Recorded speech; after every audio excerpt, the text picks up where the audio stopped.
So 9 minutes na. Kumulo na siya. Ganun. Guys, to.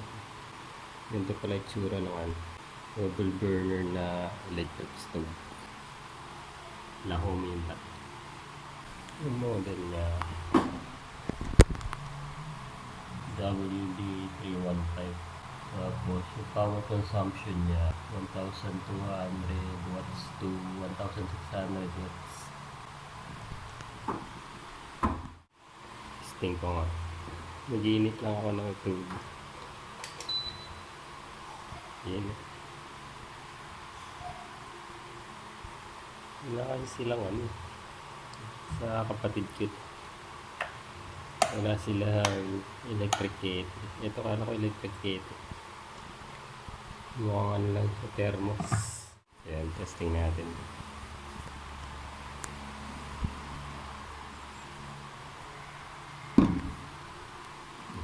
Nag-iinit lang ako ng tubig. Testing natin kung gaano katagal. Iba-iba na siya. Ayan. Boil soup, rice, low cook, on off. Try natin yung boil. Ay, on muna natin. Yan.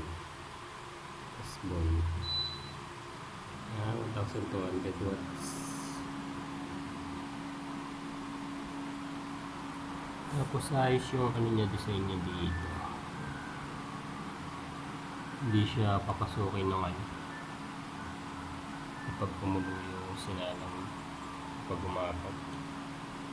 Mukhang dito lang papasukin ko sa kalat. Yan. Kaya bantayan nyo pa rin sinalang. Pinaka-itsura ng kung nag-iinit din. Yun. Kita din init. Ayos. Maganda kasi nakikita yung init para alam mong kung gumagana siya. Ayan, tayo lang natin. Purasan. Kung anong soup. Mukhang mahirap to painitin kasi try ko soup. 1,000. Kapag rice 800. Pag slow cook 600. So boil tayo. Mas mataas. Magagamit mo lang ito kapag nag-set ka na dito. Yung function. So yan, kumulo na siya. Pinirasan ko siya 1, 2,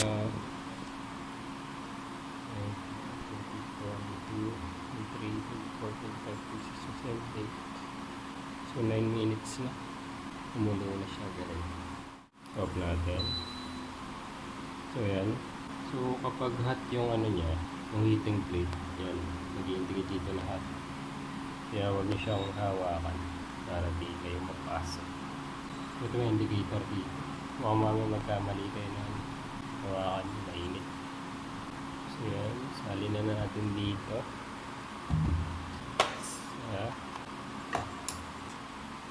Subukan ko nga ito. Yan.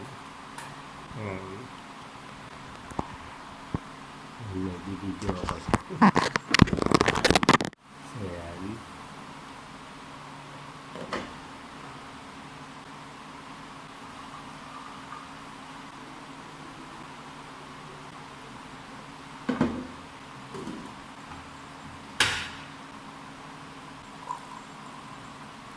Yan.